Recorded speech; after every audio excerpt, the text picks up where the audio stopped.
Welcome back to my channel. বন্ধু, তোমরা সবাই কেমন আছো? আশা করি তোমরা সবাই খুব ভালো আছো, আর আমিও খুব ভালো আছি।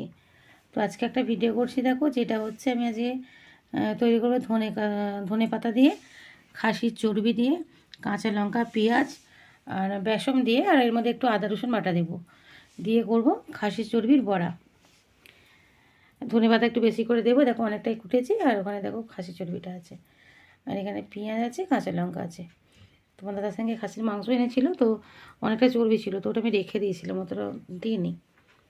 সেটা দিয়ে আমি একটু খাসির চর্বির বড়া করব। তো রেসিপিটি আবার রেডি হলে তোমাদেরকে আমি আবার শেয়ার করছি।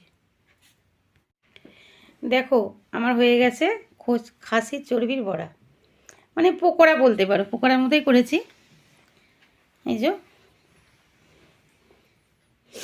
এতে আরেকটু যদি নারকেল কুচোনা দিতাম না, আরও ভালো হতো, কিন্তু এখন তো নারকেল নেই, কেন পার্বণে নারকেল সব শেষ হয়ে গেছে।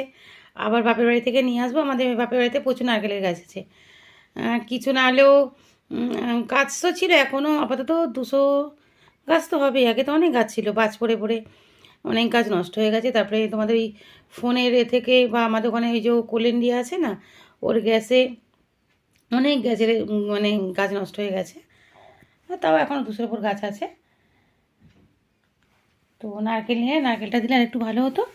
নারকেলটা দিইনি, একটু রসুন আদা বাটা যারা দিয়েছি তোমাদের বললাম, দিয়ে ভালো করে ওটাকে মেখে নিয়েছি, নিয়ে যেটা মাংসের পকোড়া আমরা ভাজি সেইভাবে ভাজলাম। কে কে খাবে চলে এসো, আমি নিয়ে কিন্তু বসে আছি। টাটা বন্ধুরা, সবাই ভালো থেকো, রাখলাম।